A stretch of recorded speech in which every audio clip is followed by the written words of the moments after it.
서적부 속 빼곡한 신앙 서적들, 엘림이 대신 읽어드립니다. 안녕하세요, 엘림 책방입니다. 오랜만에 찾아뵙게 되었는데요. 26년의 첫 엘림 책방, 세계 교회사 책과 여전히 함께합니다. 요한계시록에 등장하는 7교회와 2000년 교회 역사의 흐름을 연결지어 설명하는 책 세계교회사. 지난 시간에는 중세 가톨릭 시대에 해당하는 두아디라 교회에 대한 내용들을 읽어드렸는데요. 오늘은 4대 교회에 대한 이야기를 들려드리려 합니다. 그럼 요한계시록과 함께하는 세계교회사의 5번째 시간 출발해 보겠습니다.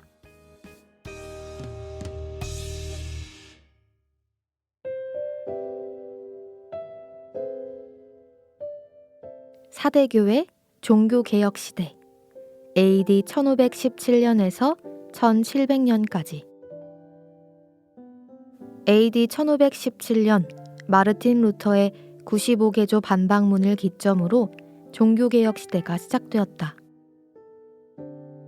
사대는 남은 자, 남아있는 자취라는 뜻이며 요한계시록 3장의 사대교회는 종교개혁 시대와 닮아있다.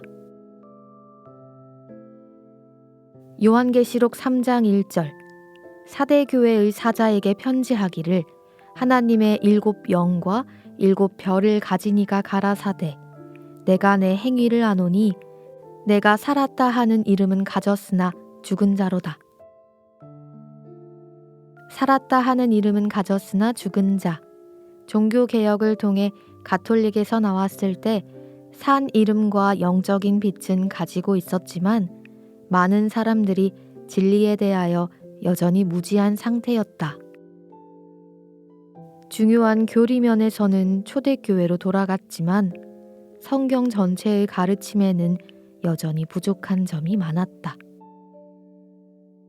요한계시록 3장 2절 말씀 너는 일깨워 그 남은 바 죽게 된 것을 굳게 하라.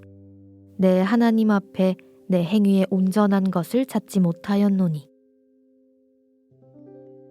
또한 종교개혁 시대의 문제점 중 하나는 믿음으로 구원을 받는다는 사실을 강조한 것은 좋았지만 상대적으로 성화를 약화시켰다는 것이다. 다른 무엇보다도 종교개혁 시대, 철저히 성령의 인도를 받았다면 가톨릭의 색채를 완전히 벗고 모든 면에서 초대교회의 모습으로 돌아갈 수도 있었을 것이다. 요한계시록 3장 3절로 6절 말씀 그러므로 내가 어떻게 받았으며 어떻게 들었는지 생각하고 지키어 회개하라. 만일 일깨지 아니하면 내가 도적같이 이르리니 어느 시에 내게 임하는지 내가 알지 못하리라.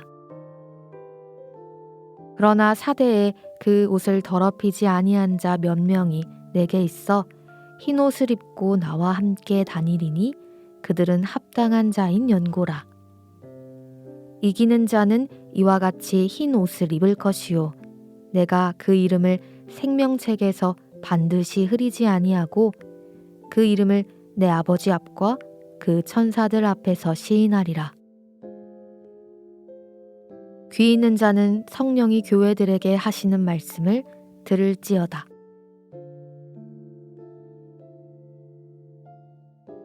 여기서는 종교개혁의 배경, 마르틴 루터의 구원과 95개조 반박문, 개신교의 시작 등에 대해 살펴보고자 한다. 1. 종교개혁의 배경 14세기 이탈리아를 중심으로 르네상스, 곧 문예 부흥이 일어나며 히브리어와 헬라어에 대한 새로운 관심이 생겨났다.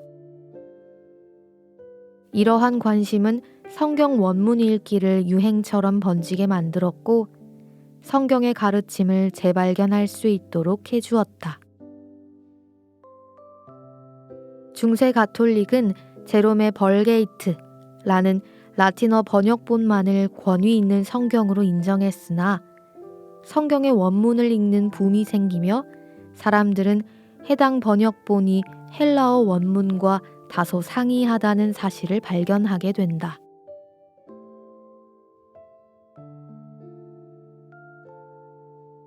한 가지 예를 들어보면 다음과 같다. 회개하고 복음을 믿으라를 벌게이트 번역본은 죗값을 치르고 복음을 믿으라 라고 번역했다. 회개라는 헬라어 메타노이를 참회로 번역했던 것이다. 그래서 당시 사람들은 죄를 사함받기 위해서는 참회와 고행이 따라야 한다고 생각했다. 이처럼 헬라어 원문을 확인함으로써 고해성사와 면죄부 등의 가톨릭 교리가 문제가 있음을 알게 된 것이다.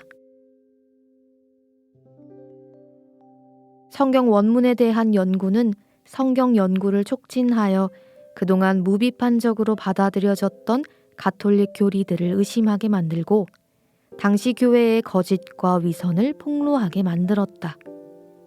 그래서 성경 원문을 배우는 사람들은 초대교회의 모습으로 돌아가자라는 운동을 벌였다.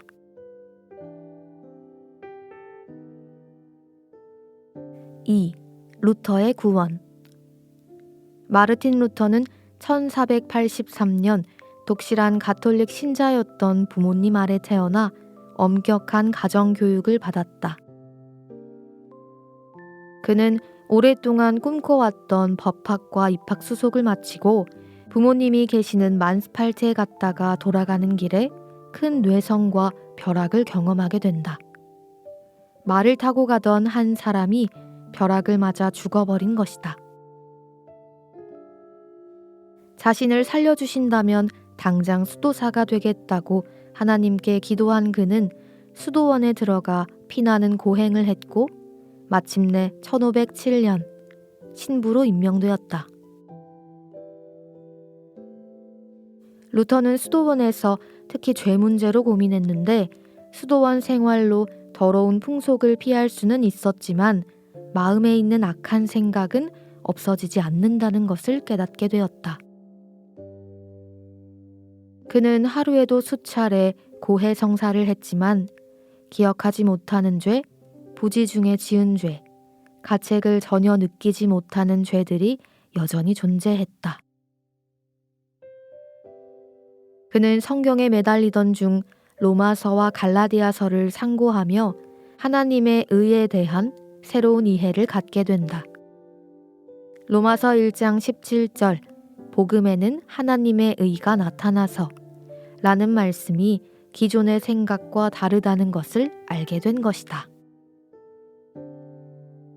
그렇게 1513년 어느 날 그는 비텐베르크 성당의 고탑에서 로마서를 연구하다가 구원을 받게 된다. 그때의 체험을 루터는 이렇게 기록하고 있다. 나는 생각을 가다듬고 복음에는 하나님의 의가 나타나서 믿음으로 믿음에 이르게 하나니 기록된 바 오직 의인은 믿음으로 말미암아 살리라 함과 같으니라. 로마서 1장 17절 말씀에 집중했다. 나는 하나님의 의가 믿음으로 사는 의라는 것을 알았으며 긍휼에 풍성하신 하나님이 믿음으로 말미암아 우리를 의롭게 하신다는 그 의가 복음으로 나타났다는 것을 깨달았다. 그 순간 성경 전체가 새롭게 보이기 시작했다. 전에는 하나님의 의라는 말을 굉장한 혐오로 배척했으나 이제는 그야말로 나를 위하여 존재하는 가장 달콤한 말씀이라는 사실을 발견했다. 그는 그리스도께서 십자가에서 죽으시고 부활하심으로 이루신 일이 하나님의 의이고 하나님께서 다 이루셨으므로 인간은 주님의 완전하신 공로를 믿음으로만 천국에 갈 수 있다는 사실을 발견했다. 미사와 고해성사 같은 인간의 행위는 구원을 받는데 아무런 도움이 되지 않는다는 것을 알게 된 것이다.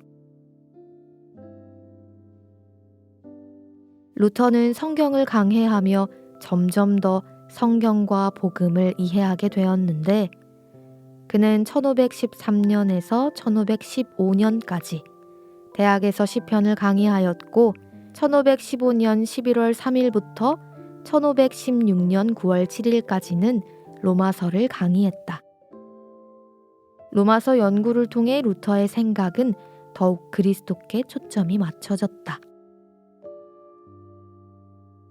복음의 진리를 가장 확실하게 설명함으로써 많은 사람들을 주님 품으로 인도한 대표적인 사람이 마르틴 루터이다. 실제로 감리교의 창시자인 존 웨슬리도 올더스게이트에서 어떤 사람이 루터의 로마서 주석을 읽고 설명하는 것을 듣다가 구원을 받았다. 루터는 가톨릭을 영광의 신학이라 불렀고 자신의 신학은 십자가 신학이라 불렀다. 루터는 죄인인 인간은 아무것도 할 수 없으며 오직 가장 약하고 어리석은 십자가, 즉 그리스도의 죽으심을 통해 인간이 구원받을 수 있음을 강조했다. 3. 루터의 95개조 반박문. 루터가 종교개혁을 일으키게 된 결정적인 계기는 면죄부 때문이었다. 당시 교황청은 성 베드로 성당을 짓기 위해 막대한 자금이 필요했다. 그래서 면죄부를 구입하는 사람은 연옥에서 천국으로 올라갈 수 있다고 가르쳤다. 급기야 독일에서 면죄부를 판매하던 수도사 테첼은 단순히 면죄부를 산 사람의 죄뿐 아니라 그의 부모 친지의 영혼조차 면죄부를 산 돈이 금고에 떨어져 짤랑거리는 소리와 함께 연옥으로부터 튀어나온다 라고 선전했다. 그리하여 당시 많은 사람들이 막대한 양의 면죄부를 구입했으며 이러한 행태는 루터를 격분하게 만들었다. 마르틴 루터는 AD 1517년 10월 면죄부를 판매하는 것이 합당하지 않다는 내용을 담은 95개조 반박문을 비텐베르크 성교회당 정문에 붙였다. 이는 대학생들과 교수가 토론을 하기 위한 논제였으나 당시 인쇄술이 발명되며 반박문은 1개월 만에 전 유럽으로 퍼져나갔고 그 결과 예상치도 않게 종교개혁으로 번지게 된다. 그중 일부를 살펴보자. 6조. 교황은 하나님께서 용서하셨음을 선언하신 것과 같이 자신의 판결에 위임된 죄를 제외하고는 어떠한 죄도 용서할 수 없다. 교황의 권한을 넘는 죄는 교황의 용서로 사해지지 않는다. 36조. 진정으로 회개하는 그리스도인은 면죄부 없이도 죄와 벌로부터 완전한 사함을 받을 수 있다. 62조. 교회의 참된 보화는 하나님의 영광과 은혜의 증언인 거룩한 복음이다. 이 사건으로 인해 교황청은 2차례 루터에게 파문장을 보냈다. 루터는 1520년 하나님의 말씀을 따르지 않는 교황청과 결별을 선언하고 많은 사람들이 보는 앞에서 교황의 문서들을 불태워버렸다. 교황청은 독일 의회에 압력을 넣어 그를 처형하도록 독촉했다. 1521년 4월 신성 로마 제국의 황제 카를 5세는 루터를 국회로 불러 문제를 정리하려고 하였다. 당시 신문에 대한 루터의 답변 중 일부를 들어보자. 성경과 명확한 이성에 근거하여 제 오류들이 증명되지 않는 한 저는 제 주장을 철회하지 않겠습니다. 제 양심은 주님의 말씀에 사로잡혀 있습니다. 양심을 거스르는 것은 옳지도 않고 안전하지도 않습니다. 저는 철회할 수 없습니다. 아니, 철회하지 않을 것입니다. 주님, 제가 여기 서 있습니다. 어떤 다른 말도 할 수 없습니다. 하나님 저를 도우소서. 제가 여기 서 있습니다. 이는 신성 로마 제국의 황제와 모든 종교 지도자들 앞에서 한 루터의 유명한 고백이다. 루터는 국가와 교회로부터 위법자로 정죄되면서 파문을 당했고 모든 법적인 보호를 박탈당했다. 그의 모든 책들은 이단으로 정죄되었고 불로 태우라는 명령이 내려졌으며 그의 책을 인쇄하거나 판매하거나 읽는 일체의 행위가 금지되었다.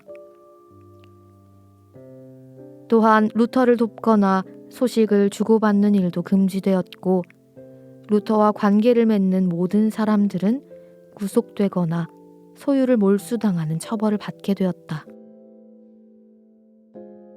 루터의 생명을 누군가 빼앗는다고 해도 법적으로 문제가 되지 않는 상황이 된 것이다. 프리드리히 영주는 비밀리에 자기 병력을 보내 루터를 납치하여 자기 소유인 바르트부르크 성에 숨겨두었다.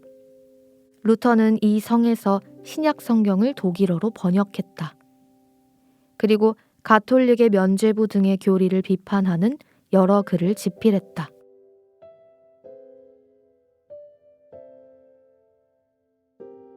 4. 루터의 주요 저작. 루터는 중요한 책을 많이 남겼는데 그 중에서 가장 중요한 책 3권을 간략하게 살펴보고자 한다. 책 하나, 독일 기독교 귀족에게 고함.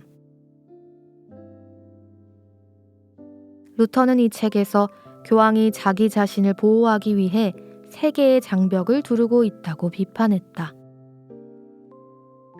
첫 번째 장벽은 성직자들이 평신도에 비해 영적으로 우위에 있다는 교리이다. 루터는 가톨릭이 하나님과 사람 사이에 영적 계급을 만들어 여러 장애물들을 세워놓았다고 지적했다. 그러나 성경은 구원받은 모든 사람을 가리켜 제사장이라고 했고 하나님과 사람 사이의 중보도 예수님 한 분밖에 없음을 분명히 밝히고 있다.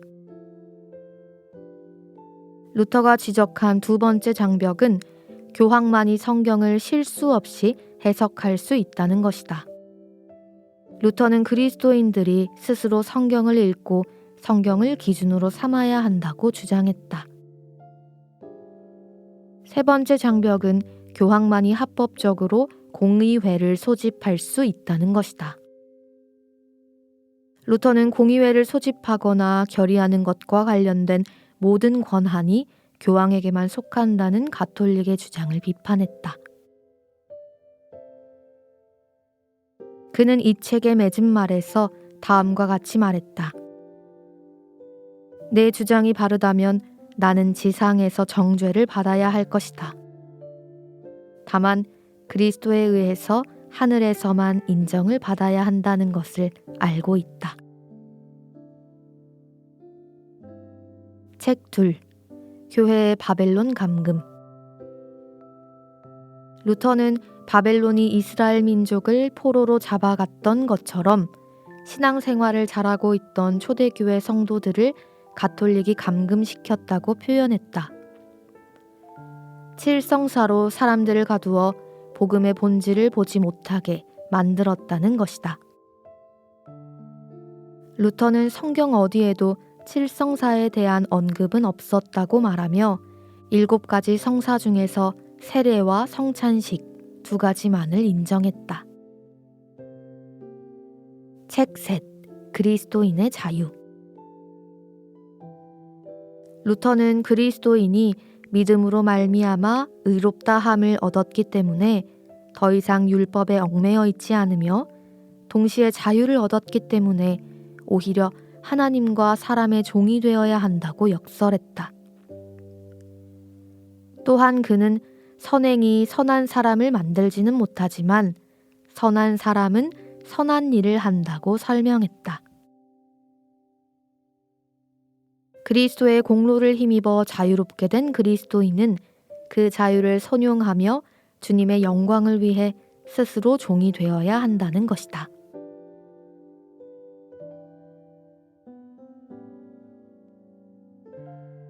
5. 개신교의 성립. 종교개혁은 결국 초대교회로 돌아가자는 운동이다. 종교개혁의 5대 원리는 오직 성경, 오직 은혜, 오직 믿음, 오직 그리스도, 오직 하나님께만 영광이다. 루터의 종교개혁으로 가톨릭 교도의 절반 정도가 개신교로 분리되었다. 개신교는 크게 루터주의, 칼빈주의, 영국 성공회, 제세례파로 구분할 수 있는데 이 네 가지를 가리켜 초대교회의 믿음과 일치함으로 정통이라고 한다.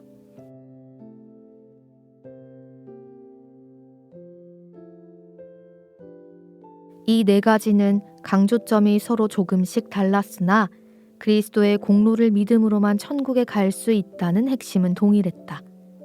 하나씩 간략하게 살펴보겠다. 첫째, 루터주의. 루터는 영혼 구원을 강조했다. 루터는 성경을 짜보면 거기서 피가 나올 것이다. 구약에는 짐승의 피가 흐르고 신약에는 예수님의 피가 흐른다 라고 말했다. 그는 그리스도의 완전하신 공로를 믿기만 하면 구원을 받는다는 진리를 누구보다 강조했다. 루터는 복음이 인생에서 가장 중요하므로 사람들에게 항상 복음을 강조해야 한다고 가르쳤다. 순수한 복음을 변질시키는 모든 가르침을 부수고 십자가로 돌아가자는 것이 그가 이룬 종교개혁의 핵심이며 루터로 인해 지금까지 수많은 사람들이 구원을 받게 되었고 지금도 구원받고 있다. 둘째, 칼빈주의. 존 칼빈은 루터의 영향을 많이 받았다. 좁은 문을 통과하는 것을 강조한 루터와는 달리 그는 이미 좁은 문을 통과한 사람이 어떻게 좁은 길을 걸어갈 것인가를 강조했다. 종교개혁 시대에는 루터와 칼빈의 가르침 모두 필요했으며 서로 보완적인 관계에 있었다. 그러나 시간이 지나면서 루터를 따르던 사람들은 루터주의로, 칼빈을 따르던 사람들은 칼빈주의로 갈라졌다. 아우구스티누스의 영향을 많이 받은 칼빈은 예정론에 대한 가르침을 확장시켰는데 이 때문에 칼빈의 예정론은 지나친 면이 있다. 그는 예정은 중생 뒤에 다루어져야 한다 라고 말하며 구원과 예정 사이에서 비교적 균형을 유지하려고 했으나 칼빈의 예정론은 이후 교회사에서 큰 문제를 발생시켰다. 감리교의 창시자 존 웨슬리는 칼빈의 예정론에 크게 반대한 바 있다. 웨슬리는 사람이 구원을 받는데 하나님의 은혜도 인간의 의지도 필요하다고 설명했다. 구원은 주님께서 완성하셨으며 사람은 그 복음을 믿어야 한다는 것이다. 개인의 예정은 하나님의 주권이 아닌 예수님의 대속에 기초하여 접근해야 한다. 멸망을 받는 까닭은 그가 예정되지 않았기 때문이 아니라 주님을 믿지 않았기 때문이다. 칼빈의 가르침은 영국으로 들어가면서 청교도가 되었고 프랑스로 들어가면서 위그노가 되었다. 위그노를 통해 등장한 얀세니즘의 대표적인 사상가가 바로 파스칼이다. 칼빈의 가르침이 스코틀랜드로 들어가면서는 장로교가 탄생하였는데 장로교에서 특히 예정을 강조했다. 이후 칼빈주의자들 중에 극단적 칼빈주의자들은 예정론을 지나치게 강조하여 중생을 경시하게 되었다. 구원받지 못한 사람이 내가 이렇게 주님을 위해 열심히 살아가니까 천국에 가는 것은 미리 예정되어 있겠지 라고 예정론을 근거로 자기 신앙을 위안 삼는 것은 매우 위험한 일이다. 중생 없이는 결코 천국에 갈 수 없다. 셋째, 영국 성공회. 성공회는 사실 종교개혁이라는 순수한 동기에 의해 성립된 것이 아니라 잉글랜드의 왕 헨리 8세가 교황청의 반대를 무릅쓰고 결혼을 강행하며 가톨릭 교회와 결별하는 과정에서 탄생했다. 이렇듯 성공회가 생긴 직접적인 원인은 헨리 8세의 결혼 문제였지만 그 배후에는 많은 개신교도들의 도움이 있었다. 헨리 8세가 죽자 어린 에드워드 6세가 왕위에 올랐고 앞서 언급했던 칼빈주의에서 파생된 영국의 청교도들이 종교개혁을 시도했다. 그러나 에드워드 6세가 어린 나이에 사망하고 열렬한 가톨릭 신자인 메리 1세 여왕이 즉위하자 영국의 종교개혁은 후퇴하게 되었다. 메리 1세는 가톨릭 부활에 주력하며 개신교도들을 무자비하게 처형해 피해 메리라고도 불렸다. 청교도들은 영국의 국왕을 수장으로 한 교회와 미신적 요소를 결코 받아들일 수 없었고 가톨릭의 전례를 거의 유지하고 있던 영국 성공회 신자들은 개혁을 주장하는 청교도들을 박해했다. 영국 성공회의 박해를 피해 일부 청교도들은 네덜란드로 도망했는데 그 중에는 성공회 목사 출신 존 스미스가 있었다. 그는 성경의 헬라어 원문을 연구하며 유아 세례가 비성경적임을 알고 확실히 구원받은 사람에게 물에 완전히 잠기는 침례를 주었다. 따라서 그가 네덜란드에서 목회를 시작한 1609년을 침례교회의 시작으로 보기도 하고 일부 학자들은 후에 나올 제세례파를 침례교회의 시작으로 보기도 한다.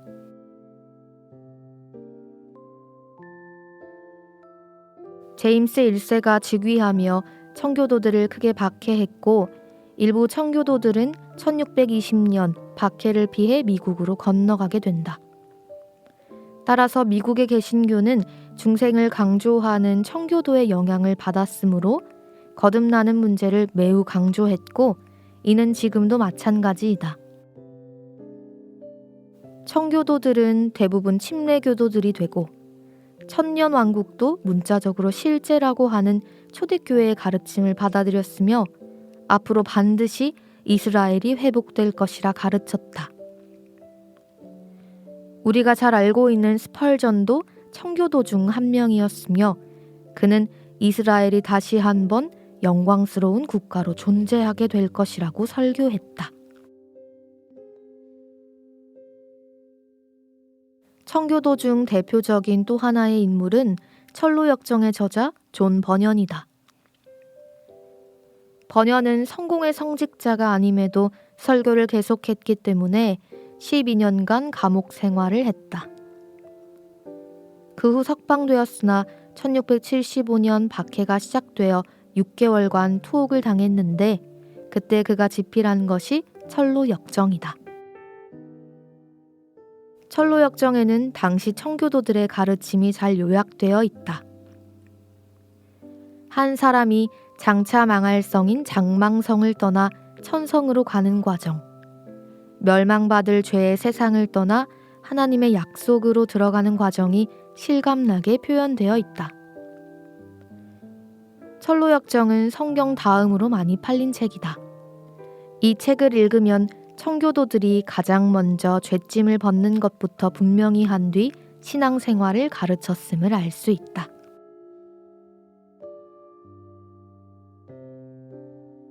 넷째, 제세례파. 종교개혁기에 중생을 강조하고 중생한 후에 침례를 받아야 할 것을 강조하는 사람들이 있었다. 이들을 제세례파라고 한다. 그들은 유아 때 받는 세례를 무효라 보고 구원받은 이후 진정한 세례를 받아야 한다고 생각했다. 그래서 유아 세례를 받은 사람에게 다시 세례를 베풀었는데 이 때문에 그들에게 제세례파라는 명칭이 붙었다. 그들은 또한 천년왕국을 문자적으로 받아들였다. 가톨릭뿐 아니라 루터와 칼빈도 제세례파를 싫어했는데 특히 제세례파 중에는 천년왕국이 곧 이루어진다고 하여 사회적으로 무리를 일으키는 분파가 있었기 때문이다. 지금은 제세례파를 성경대로 믿었던 부류로 재조명하고 있지만 그 당시에는 어디를 가도 환영받지 못하는 부류가 제세례파였다.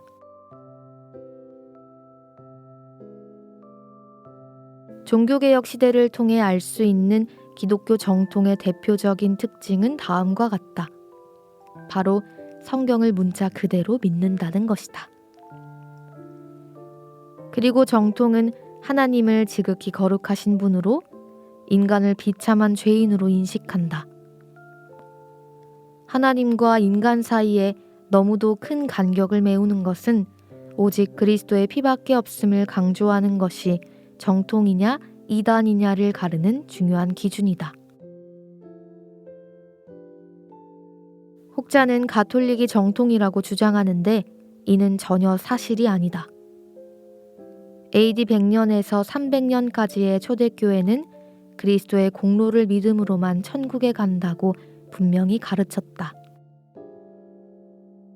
그러나 복음은 점차 변질되었고 급기야 중세 가톨릭은 믿음에 인간의 선행과 의식을 더해야 구원을 받을 수 있다고 주장했다. 하지만 역설적이게도 그토록 선행을 강조한 가톨릭이 역사상 가장 많은 그리스도인들을 죽였다. 가톨릭이 성경에서 너무 벗어났으므로 초대교회의 믿음으로 돌아가자는 운동이 일어났는데 이것이 곧 종교개혁인 것이다.